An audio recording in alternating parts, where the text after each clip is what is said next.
Welcome to episode 131 of The Wellness Woman. In today's episode, we're going to dive into hormones, into PCOS, into herbalism and aromatherapy with Debora, the founder of Naturally. Now, before we get started with this really amazing episode, which really I think will be relatable for a lot of women, I want to give a big shout out to Well for the J2 juicer, which is my favorite machine on the whole planet, and I have it and use it all the time, as well as a new machine such as the C2, which includes a blender, the M1, which is the most amazing milk maker. And really, if you want to learn more about them and get a discount, go into the show notes and grab mine. If you also want to upgrade your supplements, you can do so with New Zest. The Good Green Vitality is my favorite product from their whole range, which includes amazing protein powders as well, and it is something I take every day as a supplement to a healthy diet. So if you want to know more about them too, and you can grab 15% off, go into the show notes as well. And lastly, the Lumen. Lumen is my metabolic tracker. I've actually done an episode last week, 130, where I shared about what metabolic flexibility is and how the Lumen works, and truly is a machine I love. So if you want to know more, go into the show notes, but also check episode 130. That really will give you a lot of information, and if you have more to ask, reach out to me. All right, without further ado, let's go into this beautiful conversation. Welcome, Debora. Hi, Debora. Welcome to the Wellness Woman today. How are you? I'm good. Thank you for having me. You're welcome. So, the Wellness Woman, it's really about, embracing the stories of women, especially when it comes to journeys, but also when it comes to health. And I really like the journey you've been on with like aromatherapy and herbalism. You created a brand called Naturally. You embrace the food and bring it into it, and it's all vegan, of course, and just sounds very aligned. And so it's an interesting conversation to be had, maybe for also because we always look at things like toxicity, and skin products are one of the biggest culprits, but having a really good brand like yours that is artisanal and you make everything by hand at this point in time, it's such a fresh, breath of fresh air. Like we have you at our market Elevate, and people really respond well to the things that you create, both in food and with the products. So before we get into that, though, I'd like you to just give an introduction about you, who you are, and your journey. Okay, thank you. Yes, so at the moment I'm having a lot of fun with herbs and essential oil, but of course everything comes from a beginning. So when I was very young, I think I was quite disconnected from, like many of us, from what our purpose is and how to take care of ourselves well. And so that was a consequence of a lot of issues in my skin and with my cycle. Growing up was very irregular. And I couldn't really pinpoint what was going on until later when I started really taking care of myself and seeing the difference. So when I used to live in South Africa, when I was 17, 18, I had a book that my mom gave me that had a lot of explanation about essential oils and plants. And I was really fascinated by it, but I still hadn't clicked really yet. And I wasn't the healthiest of kids, growing up. I was having a lot of sugar and, not taking care of myself very well. Even when I lived in South Africa, I was trying to fit in and party and, just do the young person life. But I actually, now looking back, I feel like I never really embraced it. I was forcing it, And so after years and years of me being so disconnected, finally, when I moved to the UK in my 20s, is when my skin got really angry at me. And now this is coming from, as I was saying, I had problem with my cycles already, very irregular. I had big diagnosed with PCOS, polycystic ovarian syndrome. Already by the time I was 17, I was put on the pill for 6 months. And I mean, for longer, but I didn't like it, so I stopped it. I didn't really my body didn't like it. I changed many different brands and it didn't work for me. But I still couldn't, understand how to take care of myself naturally at the time. And I was using a lot of skincare and a lot of shampoo and a lot of makeup that was very toxic. And then when I moved to London, as I was saying, that's when everything ended up being really the worst. My skin completely went crazy with eczema from my eyes, my face. My eyes were very swollen. I had to even take time off work. I couldn't even go out. It was burning. And I was seeing the doctor. They were putting me on steroids. And after a few years going up and down with steroids and here and there, I decided I cannot continue like this. I mean, I used to have quite a nice doctor in London, and she even said, look, I cannot continue giving you steroids, cream, and pills. We need to see what's going on, you know? So we were trying to do tests, an allergy test. Then finally, I remembered there was something called essential oils because I started using a more natural cream.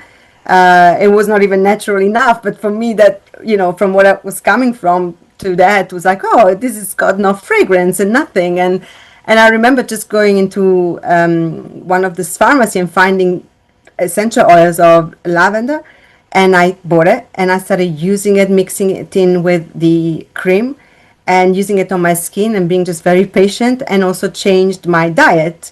I went completely on a well, completely elimination diet for a while, and I even stopped eating citrus fruit, things that were very acidic, and for a while, and then started reintroducing things. I realized that actually eating meat was not fitting me anymore. My stomach would get very bloated. I would have IBS. So I just started taking care of myself more, and that's how everything really. That was the spark.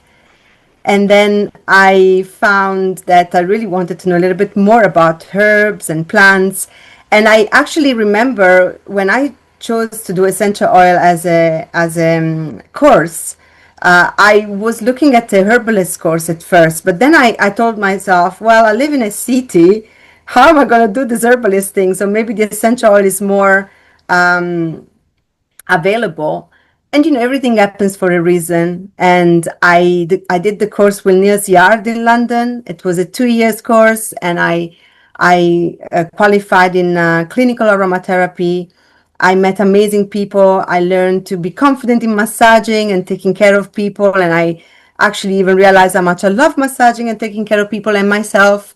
And only when I moved to Portugal, the plants called me back, because here is when I had the opportunity to have a garden and to grow my own things and experiment. And then last year I did a course with herbs with Rosalie de la Forêt, and it was a herbal energetic course which completely gave me a totally different view of how to use herbs in a more sustainable way, in a more accessible way, and in a safe way.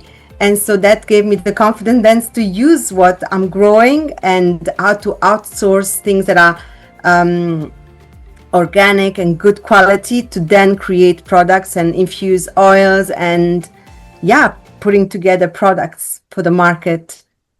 Wow, what a nice journey. And well, obviously it's clear that the link to with your skin and food allergies and the diet is really deep. But I wonder if you mentioned you had some cycle issues, and I wonder if you also use the herbs and the oils to support your hormonal side.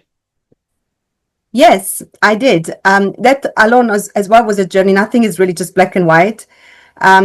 Before I answer the question with the practicality of it, I think it's very important to say, we as women, we should be on a different rhythm. As we know, we are on a cycle, and the moon cycle is important to tell us what to do and when to slow down and when not. And I think even if you don't have actual bleed like me, like when I had really the worst times of my PCOS, I would not have a cycle, maybe for 2 years even, okay? And now realize, being in the garden, that plants have a very funny way to teach you things. Because I was thinking, well, we try to multitask so much, right? But do you ever see a tree multitasking? Do you ever see a tree going, today I'm going to have flowers, fruits, and I don't know, orange leaves because I have to multitask? No, the tree goes with the season, right? And so that alone teaches us that we need to slow down, that we need to go with the season. And when we start going with the season and we listen to our natural cycle of, wherever we are, then things start working better. And we, even when we take plants and we use essential oils, they respond better to us because we are not in a fight or flight mode all the time.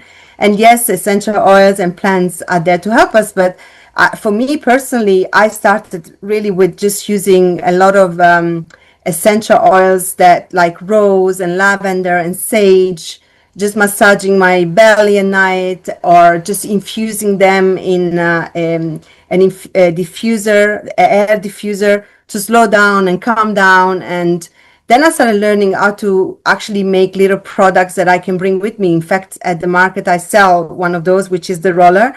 And that is such a nice thing to have in your bag, because as soon as you feel anxious or nervous, you can just use it and smell it. And as we know, our limbic brain, that is the oldest part of our brain, that is what regulates our emotions. So every time we smell something, and essential oils are volatile, so they will just hit that part of the brain, we immediately have an effect of calmness. And that was the beginning of me living in London and rushing around, realizing, wow, this is actually really helping. I'm in a super busy environment, but this is helping. And together with the diet and exercise, then I saw things changing for me in my cycle. However, I'm going to be very honest, I went also through the medical route, and this is so important because I think it's so, people need to also be relatable, and it's so relatable for women especially. I was diagnosed with PCOS, and therefore it's not for everyone, but for me, I also was experiencing infertility. And that was a very emotional part of my life. And I had to accept it. I had to also come with the bravery to speak about it, because for a long time I felt like my body was failing me, and I was feeling ashamed because I always felt that I wanted a family and I wanted children. And so I felt really disconnected, and I took medication. I went through the medical route, but somehow even that didn't work. Even like nothing was working. And then a few years ago, I started using plants. I started using natural ways and I have to say, I worked with a herbalist and a clinical herbalist for this. Okay. So I didn't just mix and match. And she was amazing. She does, her name is Maureen. She lives here in Portugal. She's from the UK, and she does medical astrology. So she looked at my chart and she could see what was working and wasn't working, and why. It's very beautiful way of treating with plants, and which plant goes with your planets. And so she gave me plants that were really targeted for what I needed, and my cycle came back. I felt better. I don't have children, but funny enough, that the whole experience actually made me realize even more that giving birth to a baby, it's not the only way we can be creative. We can be attached. We can be creating anything through for me, it was plants, And so that journey alone was so important to me, because now when I have clients or I make products, I really understand what women in that sense need, whether it's your emotional support that you need while you're going through something really deep. Doesn't have to be fertility, but anything, or just through massages using the essential oils. And with the plants now, I even infuse roses in oil, and I use them in massages. I've become more and more sustainable. I think when I was younger in London, I used to buy so many essential oils because everything was exciting. But now, learning with years and years and years of experience, I also realized that, we have to be sustainable. Essential oils take a lot of plant material to be created. So I kind of try to support whatever is brands that are in Portugal, that they make their own essential oils, they grow their own plants. So even though it's a smaller quantity they sell, it's more sustainable. Thank you for sharing. Actually, I want to go back quickly, if you don't mind, Mm. to the fertility part and using allopathic medicine to support you. You said for a long time you didn't want to speak about it. I want to speak about it a little bit more because I think a lot of women on the podcast will actually relate to it.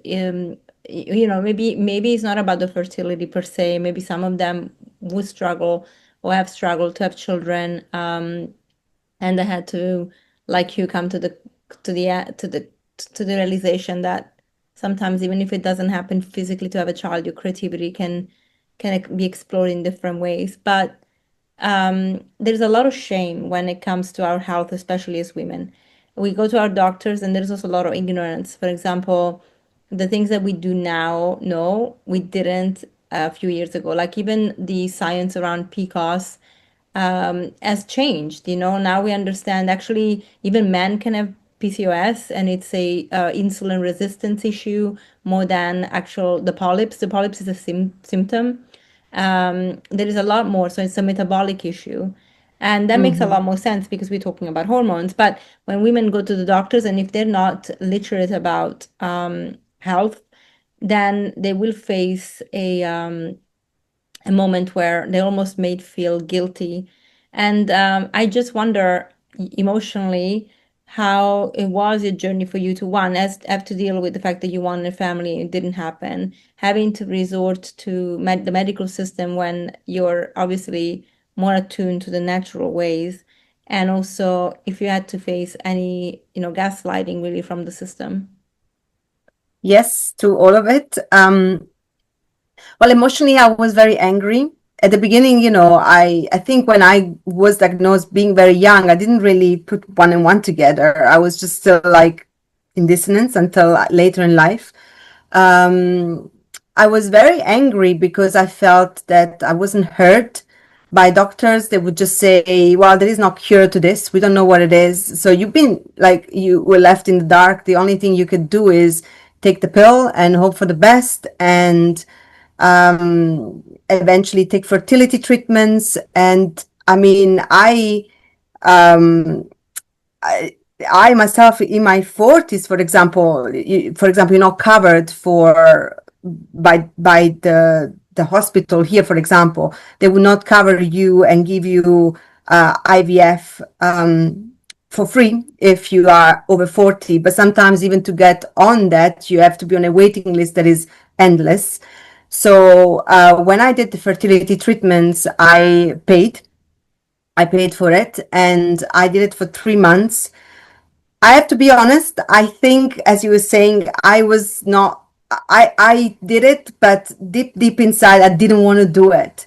So I don't know if also my body reacted because I didn't want to do the treatments, and I was always questioning myself. What if I do have to have a baby? Does it have to be this way? I mean, it's amazing what science can do, and some women have babies fine, and but for me, it wasn't like that. It was always that question of why doesn't my body work now that I have come such a long way taking care of myself. Why is this not happening? And the gaslighting definitely happens, especially when you are trying to explain to doctors that certain medications really are painful for your body. They give you lots of meds before you can go on with the actual procedure, and they just, I don't know, it's just not, they don't even acknowledge it. They just go like, well, it's this or nothing, what you want, and there is no really okay, let's try to find a way for you to speak to someone, maybe have somebody, a therapist you can speak to, trying to emotionally put everything out, and it didn't happen that way. And yes, for me, it was a lot of anger. And even though that was some time ago, I feel like last year was such a big change. Like when I did the course in herbalism, I totally realized how much I could rely on plants to even let go of so many emotions. Like I remember one time I was making this tea with roses, and I was very angry, and I started drinking this tea, and suddenly I just felt this anger disappear, and I was so, like amazed that this tea, just this plant did this. And then obviously when I learned in the course, I realized that it's an energetic of the actual plant that worked really well for me. It's a nervine, so it helps you to distress in that sense. For me, was really what I needed. And I love roses. Yeah. So yes, it's not easy, the fertility route. So yeah.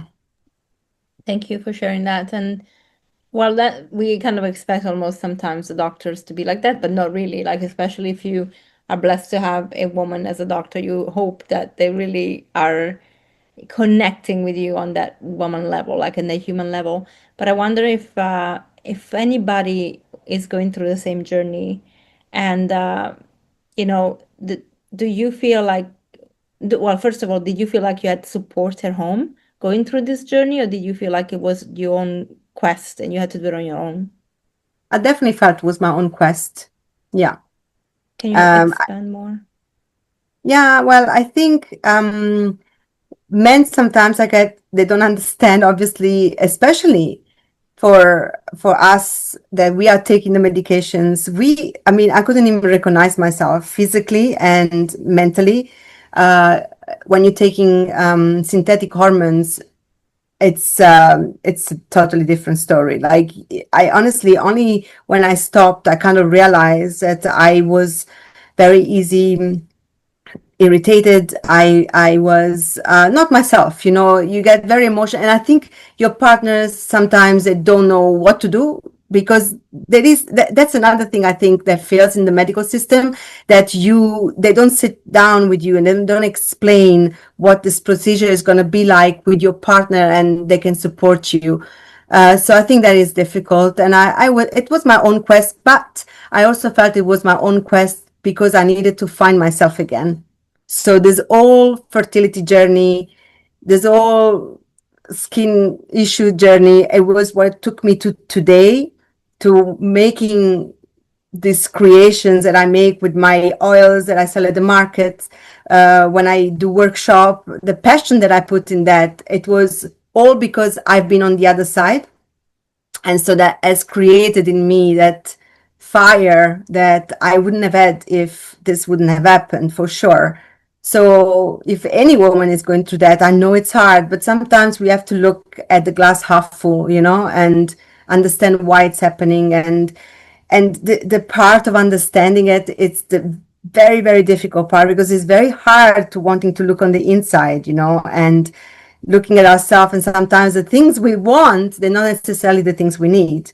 And again, plants teach you that so much. And when I did the course with Rosalie, I was, I also met so many amazing people. And one of the person that I want to shout out to is Karen. Karen is she's the person that responds to all of our messages, and she helps us in the course, and she's amazing. And I felt so seen, so relatable, and I've learned so much from her. So if you're looking, Karen, big shout out to you.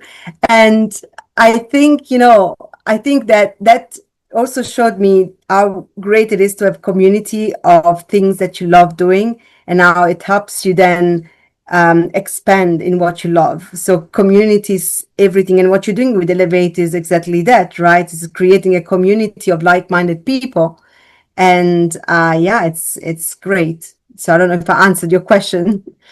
You did. I guess you didn't feel like you had the support you needed at home, which is a No. shame. And you mentioned something really, really valuable, which is doctors don't educate. And I think when a couple decides to go through fertility, there should be education for both parties, not just for the wife. The appointments shouldn't be just for the woman.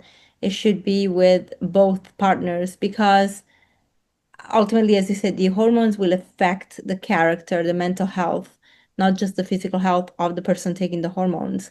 Yeah. It's going to impact the way they react, the way that their biology works, like incredibly everything.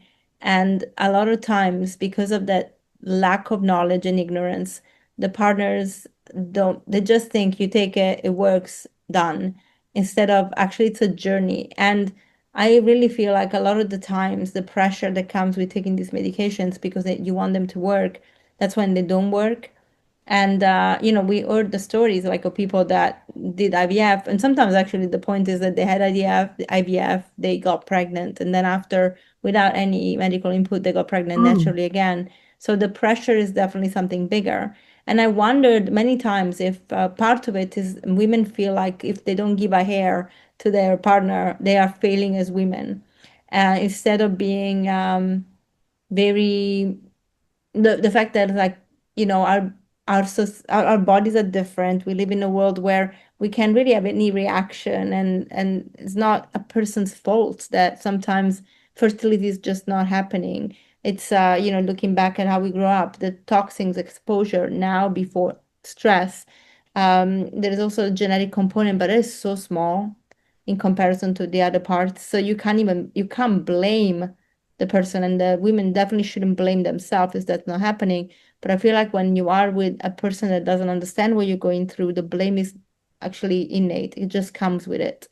And it's a very sad part of it. I had if I can interject with my own anecdote, um, I never wanted children. I realized later why I didn't want children. I was still healing the relationship with my mother, the role that I played when I was growing up. Being a parentified child means you act like a parent to your parents, to your siblings, to everybody. And it's not because if somebody says that's what you have to do per se. In a way, they do when you're small. Actually, I heard it many times that I had to be, taking care. But Hmm. I think we don't realize what it does for the character, the person, when she is told to be this parentified. And a lot of times happens to the girls because girls are supposed to be motherly and they're supposed to be, looking after. And so I never wanted children for that reason. I just didn't feel like I had to have more children because I felt like I always had children. And I also didn't want to bring a broken relationship with my mother into a broken relationship with my own child because I really do believe these things are lineage. And Hmm. but then, after in my 40s, I was like, maybe I can still have a child and I can still maybe enjoy having the satisfaction of actually having my own and looking after that person and making it the human being that I want it to be. Although that's never guaranteed because every soul comes with their own little spark of Yes. energy. So I'm like, but if I get an asshole, that's gonna be a very tough one. Yeah. So I was like, so I don't know if it's worth the risk at my age. But aside from that, then my marriage fell apart and I'm going through separation now and divorce. So it was very interesting. But when I had a conversation with my ex-husband, he actually he was okay not having children. In the beginning he did, but then we saw the state of the world and he got rationally saying, I don't want. Somehow he changed his tune lately. And one of the conversations we were having when we were in therapy was he wanted children. I said, well, okay, that was never on the table, but like I would consider it. And I kind of got another bout of gaslighting, which is something that happens quite often with us, which is, well, yeah, but you can't even have children. I have been having hypothalamic amenorrhea for a year, and this happened last June. It started happening. I skipped a period, and then in July I had my last one, and then it hasn't been back since. And it was a it was actually the most stressful time that I can recall in quite a while. There was, the accumulation, like it was like a big wave coming through, and then that pivotal moment before it crashed down. But then you take everything with you with that big wave. So what's remnant is like the skeleton of everything that was there. So my body has been like in that trauma state, and be like, let's just pause everything. But I did Mm-hmm. my tests, everything is fine. I'm not in the menopause. My FSH is no normal. My DHA is not high. So it's like, my body's just like, we're taking a pause. Like the brain is telling the ovaries, don't worry about it. But I was gaslit, saying, well, yeah, but you can't have them. Like, you're not useful anymore. That's how Mm-hmm. I read it. And I was just like, not that I care, because, like, okay, I don't want children that bad that I care. But, like, if I were sensitive to it, then, and it's still, even if I'm not sensitive to it, it's an insult. So I can only imagine when in a couple tries to have children and it's not happening, the blame only goes onto the woman. And by the way, I want to plug in the fact that actually when there is no child, most of the times it's the man's problem, not the woman. But we have somehow normalized that we have to say it's the woman, but Mm-hmm. most of the time it's the man, whether it's the pH not working with the female organs, or their swimmers are just not, they're weak because they're exposed to so many phytoestrogens and so on. Mm-hmm. So thank you for making me plug that in. I hope that it really just, I wanted to make sure that it makes people know that this is not a isolated feeling for women, that we all can feel that way, whether we are going through the journey or not. That there is real gaslighting, and so when the doctor says something to you, just don't take it personal. They're coming from a place of their own ignorance and Mm-hmm. also lack of empathy, really. But some doctors are amazing and they will get it, and you just have to find the right one. Mm-hmm. And also make sure that you have the right partner, because I feel like if you don't have the right partner through that journey, actually you don't want to have a child with them, really, if you think about it. Mm-hmm. Yes, yes, it's true. Paolo is great. I mean, he never made me feel guilty or anything, but I think he just didn't understand what I was going through, and I also feel like we feel guilty as women, when we can't conceive, especially because maybe we've been so conditioned to believe that we have to have children. But one thing I would say is whether you want children or want children, one thing that is so important, what you were saying at the beginning, is what we put on our skin. It's so important. What we put in our body is so important. And you know this very well because you have a whole business about this and the market is about this. It's about being sustainable to the planet, sustainable to what you're using for yourself. And my products, I always, make sure that all my ingredients are organic, that everything I do is my sweat and time. I don't cut corners. And I know for sure, coming from the place where my skin was a mess to where I am now, simple is better. Like I just rely on botanicals and plants and some essential oils. And we don't realize sometimes how that small little change can make such a big difference. And also taking care of the planet means using uh, vegan products. I myself, I have to admit, at the beginning of this, I was using beeswax. I didn't know there was a better way because I had tried Candelina wax and I didn't like how the product will finish will come out. And now I've discovered rice wax, and I'm like on cloud number 9. It's so wonderful. It makes your product so soft. When you're making a salve, and it's 100% vegan. So I'm all for it. So it's so nice, and yeah, just there's little things that can help women through their cycle. Is just that taking care of yourself, whether you have bad situation with your hormones or not. We all go through cycles, so it's using botanicals, using herbs, using sustainable essential oils make a big difference in your life. And if you want me to give you more example, like, let me know. I'm happy to. Yeah, I think actually, in terms of example, let's just clarify one thing, because I think we're talking about plants, but then you also mentioned herbalism and you mentioned aromatherapy. You practice both. Can we just share what the difference between the two are? Yes, it's a specific? good question. Because number one, many herbalists they don't like essential oils, and then many aromatherapists they don't like to use herbs. They are Oh wow, afraid. I had no There is idea. camps, not everyone, but I heard many times, and I think there is a place for everything. Okay, and I understand why majority of herbalists they don't like essential oils because of what I was saying to you at the beginning.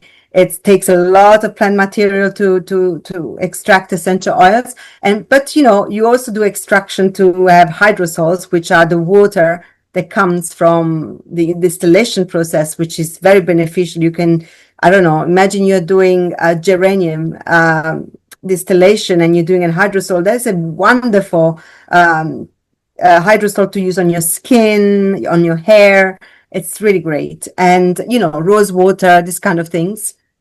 And the essential oil, when you do a distillation of tons and tons of plant material, you get like very small amount of essential oil. So I understand that. And this is why the sustainability part is so important, knowing that who's your provider, who's supplying the essential oils, are they growing the plants, they're not exploiting plants and trees to create a business, and also making sure that you don't end up buying things that are synthetic, which will damage your skin. How do we And know? how do you know? Well, first of all, the price, the brand, you can do research on the brand. You can contact the brand and ask them to give you, well, that's more for an aromatherapist that is qualified, because you can read certain, they can give you, The chem the word sheet? escapes. Yes, yes, exactly. They can give you some information that will tell you, with the chemical compound and things, and the research on the brand, really, and if you buy off Amazon some cheap essential oils, they're not the right essential oils. And also understanding things like lemon balm, for example. Lemon balm is Melissa officinalis. You imagine this is in the mint family. When you grow it in a garden, it grows wild, like all mint families, right? They would be like everywhere. And you would think that, oh, wow, this is such an aromatic plant. It's from the mint family. But when you go to distill it to make an essential oil, it really doesn't yield a lot of essential oil. So if you're paying peanuts for it, it's not real. It's very expensive to buy Melissa officinalis because of that. Exactly that, because it Wow. really doesn't give you a lot of essential oil. So using the whole plant is a different story. It's magical, really, because now that I do it more and I grow the plants myself, I understand herbalists now why they love it so much, because you really can create a relationship with the plant from the moment you seed it to a growth, and then you see the change. You see the character of the plant is amazing, and whatever you plant them, or they plan themselves, because some of them they just decide this is what I like, bye, and they continue growing everywhere, like this kind of mint family ones.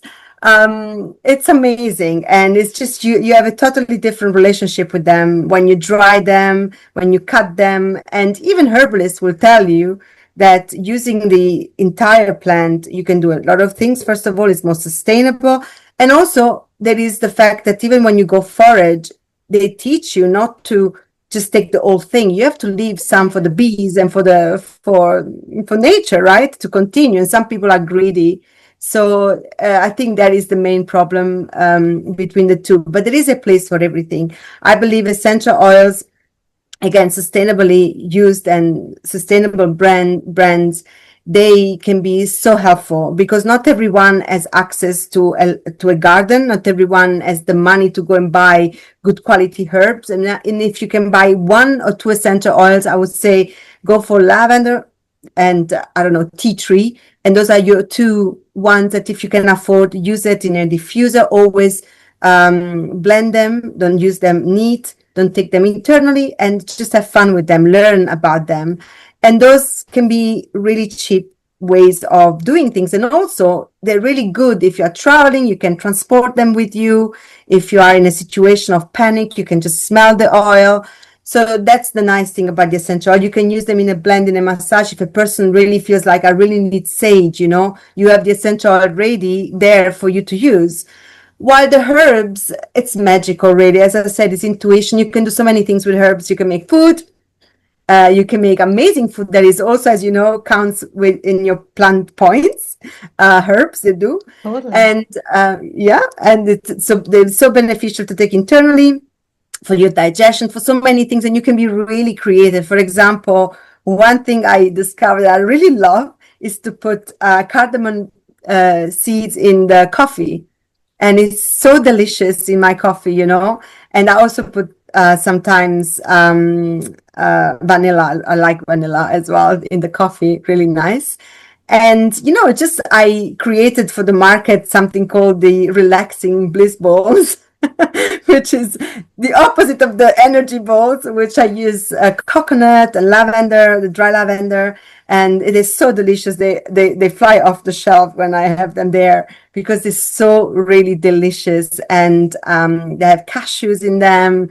It's one of my best creation, I think. And it really just spoke to me. And this is the beauty about the plants, is that when you create a relationship with the plant and you can make a product from the start, you really it's really like small little babies, you know. You're really making small creations, and you're really using your intuition, because sometimes, yes, we have books, we have instructions, but sometimes if you listen in quietude, the plant actually speaks to you and it tells you exactly what they want. The best idea is when you're really speaking to a plant.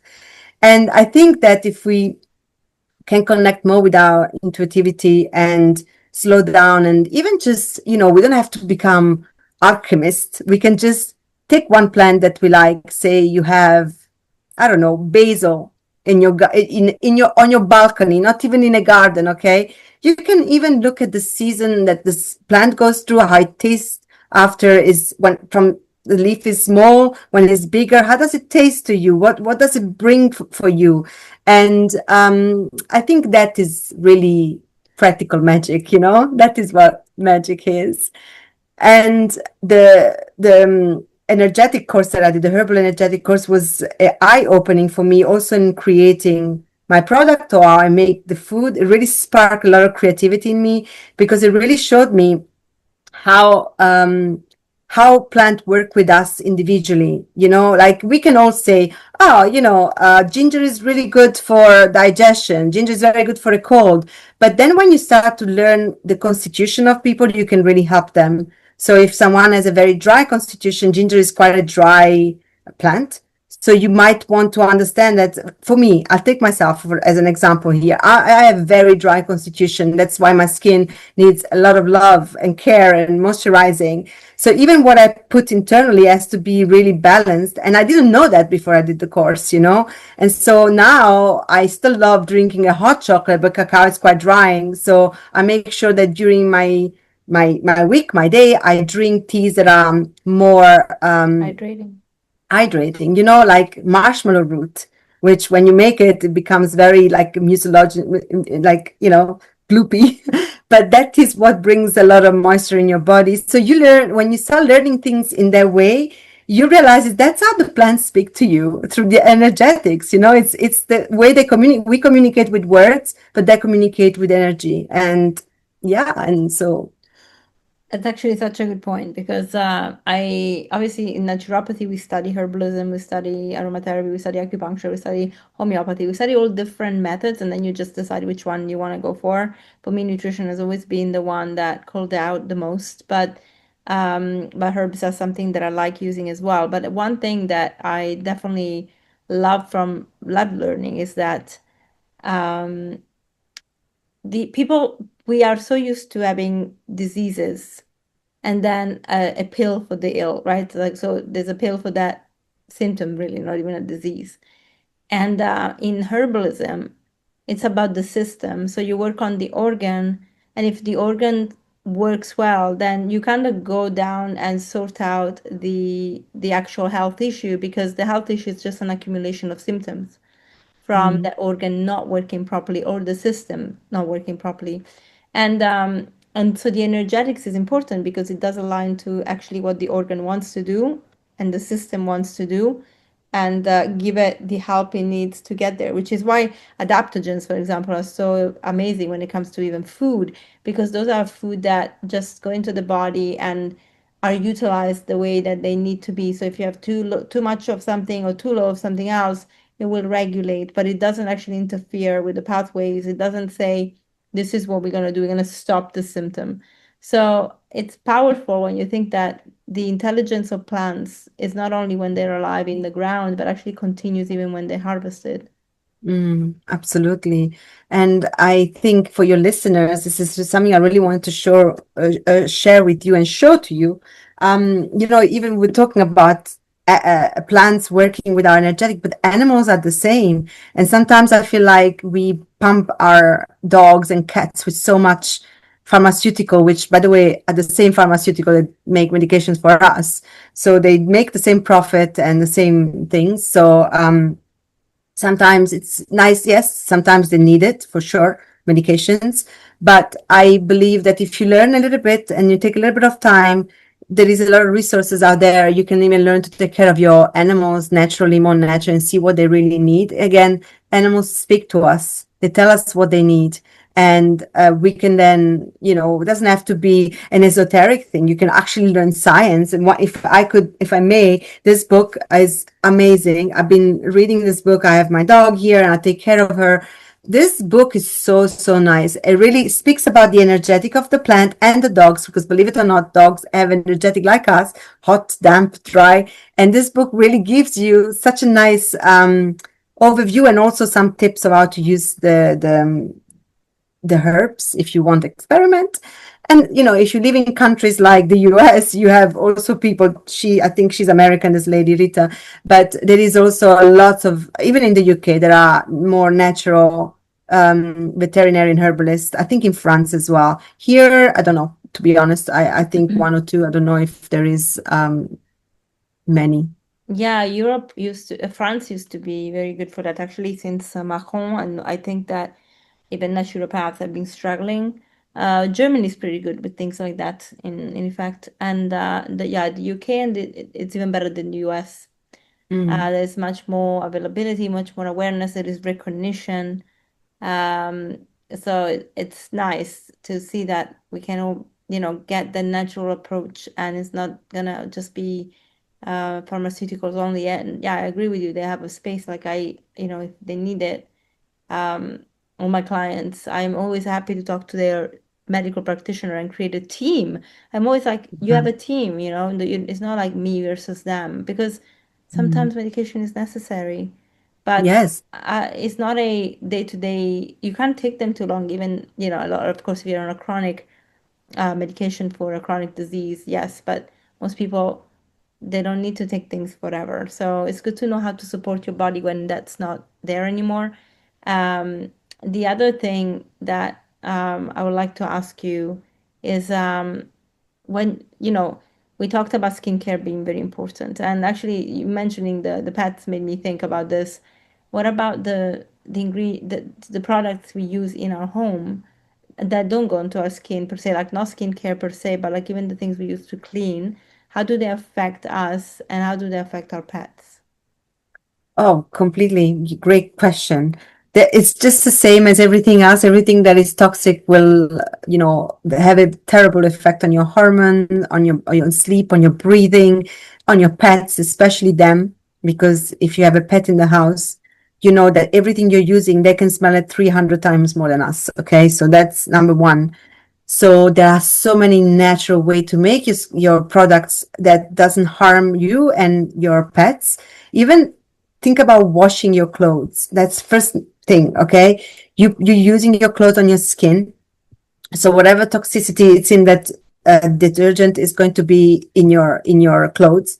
And the bed of your pet, same thing. I make sure that if I do buy something that I don't make, I buy the best product. They are expensive. This is the downside of this society, that everything is so expensive. So work around this. I always teach that. I even was so lucky to have the opportunity to teach this to children at the school, Omono how to make natural products to clean.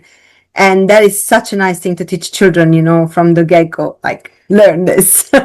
But you really don't have to spend a fortune. You're just using vinegar, Castile soap, and some essential oils, you are good to go. And if you don't want to use essential oils, that you say, okay, they're too expensive to use in cleaning products, you can use the plants. You can use pine, for example, super antibacterial. You can take some of the pine in the winter, in the summer, they're evergreen, and then you can infuse them in vinegar. And then after, you can use that vinegar as your cleaning product to spray your countertop and your kitchen. You could even use lemon peel. Like, this is the basic. We all use lemons, right? So you don't throw away the peel. Make some cleaning products with that. And I'm gonna go further than that, Chantal. You can literally wash your hair with tea. I do that. And it's amazing. So what I do is I make a tea, and I don't know, say thyme. Thyme is really nice for and rosemary is really good for your scalp. Antibacterial helps with the growth of your hair. And then you make a very strong tea. And then I use a little bit of Castile soap.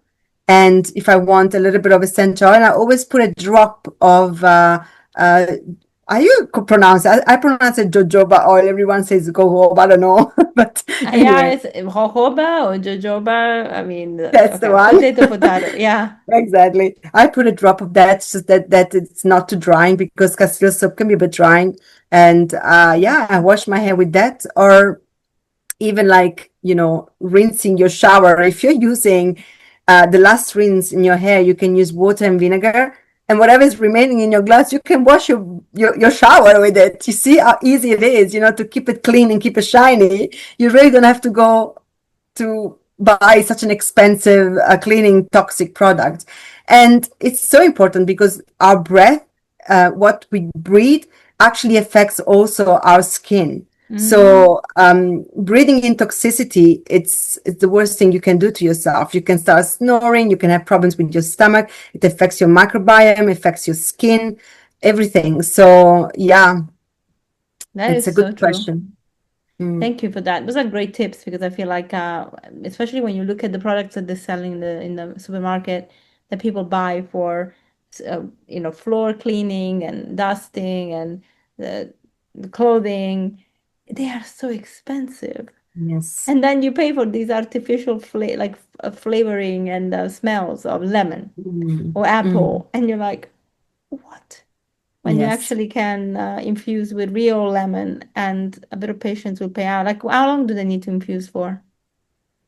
Depends. I mean, because I would put it even for a month because I forget about it. But it's in there, and you can even just wait a week or two. For example, another tip you can use is I put rosemary, a few branches in my vinegar.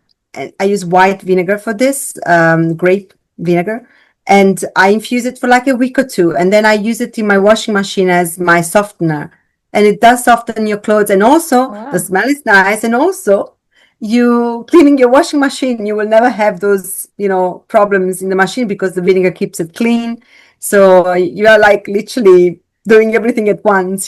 So That yeah, is so you true. I can. think people don't consider that actually the products that we buy also are clogging our machines. It's true. Yes, They create a film, and that film doesn't go away. It's plastic, actually. it is. It is. It's plastic, yeah. And the same thing happens with our washing our dishes. Yeah. And I'm guilty of it sometimes when I really don't have time. I do buy, I buy, the eco-friendly, but still, I actually just Castile soap, some essential oils in it. It's fine. You clean very well. And I remember once in the UK, I used to go around with my caravan, and I went to a campsite and I was so impressed. They didn't have soap. They just had a big bottle of tea tree essential oil to wash the dishes. And yeah, that was it. It Wow. was really cool. Yeah, it was in the north of England. So I was very impressed. I was like, this is a very smart person here. Yeah, it's a Very very good. yeah. And a good Because also investment. remember, everything you putting down the drain literally goes in the earth. That So is true. In fact, when I go surfing, one of the things in the shower is please don't use soap because this water will go back into the ocean. yeah. Yeah. Amazing. It's okay, so we're gonna end with you sharing just three tips. So now to use, you can choose. You can choose an essential oil, you can choose a herb, but three ways that we can use them every day. Oh. 3 ways that we can use. There has to be the same plant? Oh. Oh, okay. All right. So I would say one thing you can use as a herb at night. Everyone loves to have a good night's sleep.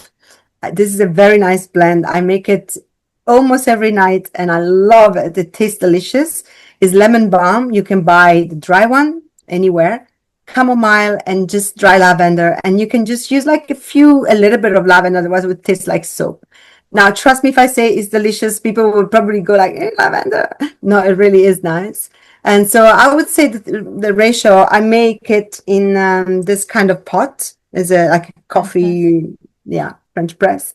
I would say 1 tablespoon, start with 1 tablespoon of lemon balm and chamomile, and just a pinch of the lavender. And then, this is really like, do as you want, put more or less, see what works for you, and you get the best night's sleep, because lemon balm is very relaxing as well. It really gives you good night's sleep. It's very good for children as well. So if you have hyperactive kids, that's one thing you can give them.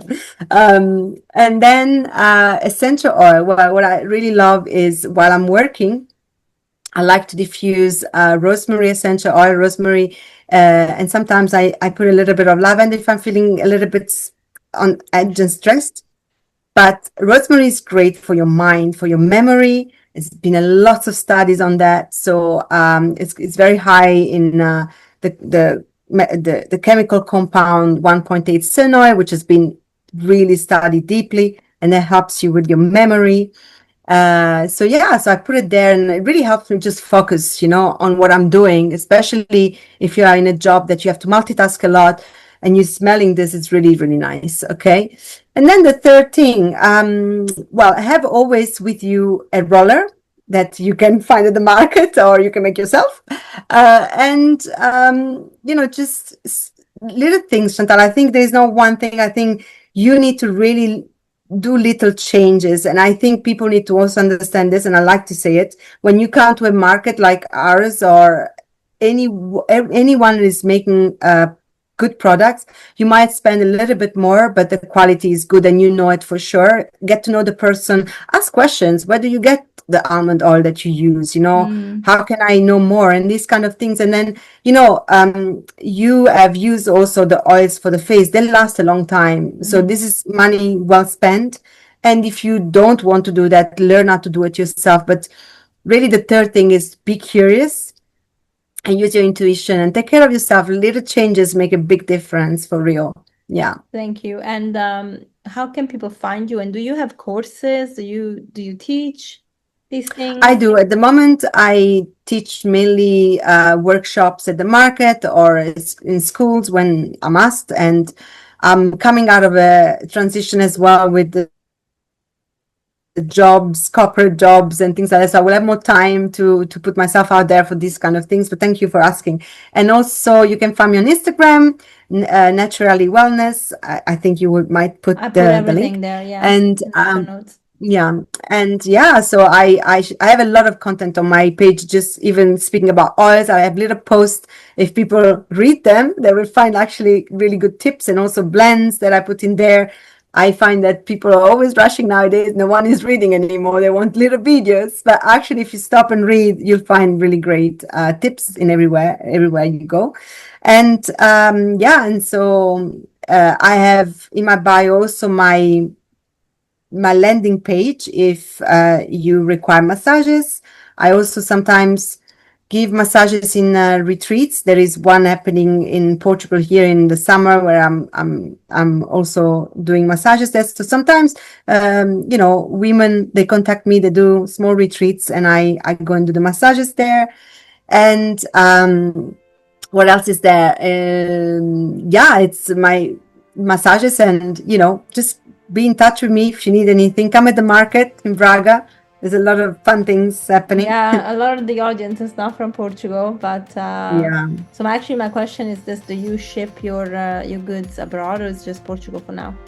Just Portugal for now, but I'm in the process of looking at things and how I can make things happen. Yeah. It's being a one-woman show is not easy. Yeah, I hear you. Okay, brilliant. Thank you so much for being on the podcast. It was nice talking to you, and I'll put Thank everything in the you. show notes so that everybody can reach out. Thank you. Thank you. Bye-bye. Bye. Bye. Thank you, Debora, and thank you everyone for staying on for this episode. I hope you found it as helpful as I did, and I hope that Debora's sharing her personal journey with fertility can be a support for you if you're going through the same or know anyone that is. Of course, as always, I love to ask you to please share your comments, reviews, and share the episode on any social media platform. We are on Spotify, Apple, and YouTube, so make sure that you give us a thumbs up on all of them, because the more we grow, the better we can grow as well with our guests. So I'm very excited to have that journey ahead with your help. All right, see you next week. Bye.